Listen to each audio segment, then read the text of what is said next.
Alors moi je suis responsable du pôle copropriété à l'Agence parisienne du climat. Initialement j'étais conseillère, je suis passée chargée de mission autour de l'animation du réseau et maintenant je suis responsable du pôle copropriété.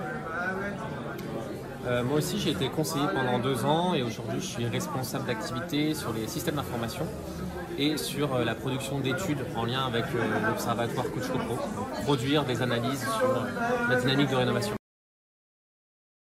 Moi, ce que j'apprécie, c'est la pluralité des activités. On touche à tout, on parle autant de copropriété, d'énergie, de climat, de collectivité, on s'adresse à beaucoup d'acteurs différents. Donc en fait, chaque jour a une mission un peu unique, un peu différente et le tout en œuvrant pour un objectif de bien commun. Donc ça, c'est un peu le fond de la mission. Et de mon côté, c'est vraiment ce lien à la fois au niveau de l'interne et l'externe. Donc travailler aussi bien avec des personnes comme des agents de la ville de Paris, mais également des professionnels du bâtiment, de la rénovation énergétique, et aussi œuvrer et faire en sorte que toutes les missions que mènent les collègues, les conseillers de l'Agence parisienne du climat soient aussi visibles auprès du grand public.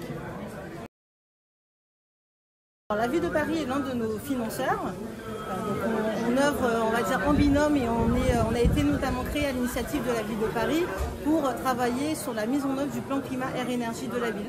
Donc notre volet côté, on va dire, copropriété habitat, c'est travailler sur la rénovation énergétique des bâtiments, essayer de convaincre les Parisiens et les Parisiennes de se lancer dans les projets de rénovation énergétique, que ce soit au niveau de leur appartement, à l'échelle du logement, que la copropriété. Et donc ainsi répondre au plan climat air énergie de la ville. Et ce qui est important de dire, c'est qu'une ALEC est forcément en lien avec un territoire. Donc il y a un ancrage très fort sur un territoire et ses élus. Mais il est important qu'une ALEC soit portée politiquement, par des convictions, par des ambitions, et ça se traduit souvent par des votes. Et ce qui est intéressant aussi de travailler pour une agence locale de l'énergie et du climat, c'est de pouvoir être en contact avec ses élus et de pouvoir influencer sur la politique publique locale. Les opportunités d'évolution. Pour ma part, je suis arrivée en tant que conseillère. Il y avait énormément de missions différentes que je pouvais faire au sein de l'agence. Qui dit travailler avec des collectivités ou d'autres associations similaires à la nôtre, dit aussi potentiellement de nouveaux projets. Et donc finalement en 8 ans, parce que ça fait 8 ans qu'on est à l'Agence parisienne du climat, on n'a jamais eu les mêmes missions, le quotidien il est complètement différent.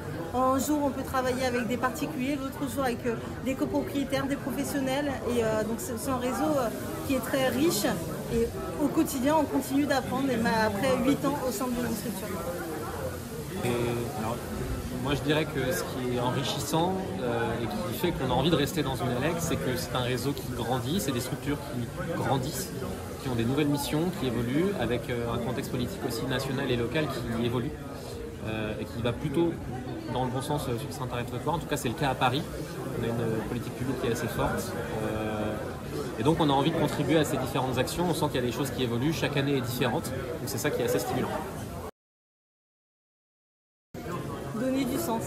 Donner du sens à ce que vous faites et contribuer pour le bien-être, on va dire. Voilà. Moi je dirais que c'est de travailler dans un réseau qui est assez protéiforme, avec plein de types d'acteurs différents, très enrichissant et dans des structures qui en effet donnent du sens à notre travail.